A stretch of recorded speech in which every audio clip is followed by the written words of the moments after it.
শিক্ষাগুলো যদি আমরা গ্রহণ করতে পারি, তারা আমাদের জীবনটা পরিবর্তন হবে। অনেক সৌভাগ্যের ফলে যে মনুষ্য দেহ লাভ করেছে, সেই মনুষ্য দেহটা সার্থক হবে। মহাপ্রভু এইভাবে আমাদেরকে শিক্ষা দিয়ে গেছেন।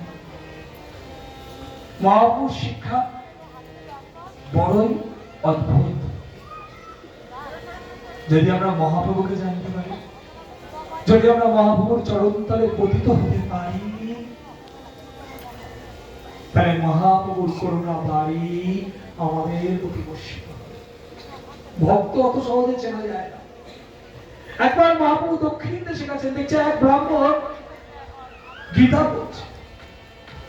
প্রতিদিন সে গীতা নিয়ে পড়ত, কিন্তু মহাপ্রভু তখন তাকে জিজ্ঞেস করলেন, সে গীতা পড়তেই পারে না, কিন্তু গীতা থেকে শুধু কান্না করে।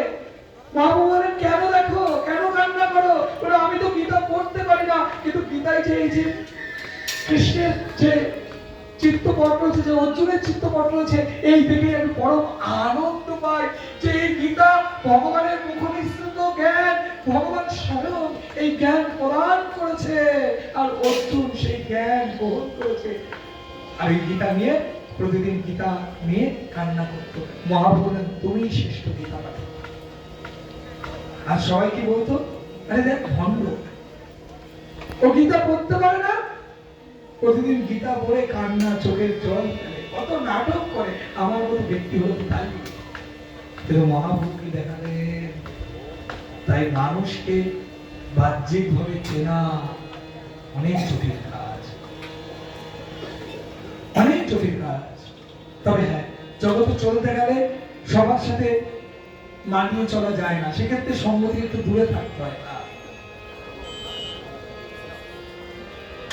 এটা ঠিক যে আমার মনের সাথে, আমার পথের সাথে সবার পথ মিলবে, কিন্তু যেন তার চরণে আমার অপরাধ না হয়, আমার মনে যেন তার প্রতি কোনো হিংসা না থাকে। যদি আমার মতের সাথে কেউ না মিলতে পারে, তাহলে সেটা আমার ব্যর্থতা, তার নয়। এই ভাব সর্বদা হৃদয়ে পোষণ করা উচিত।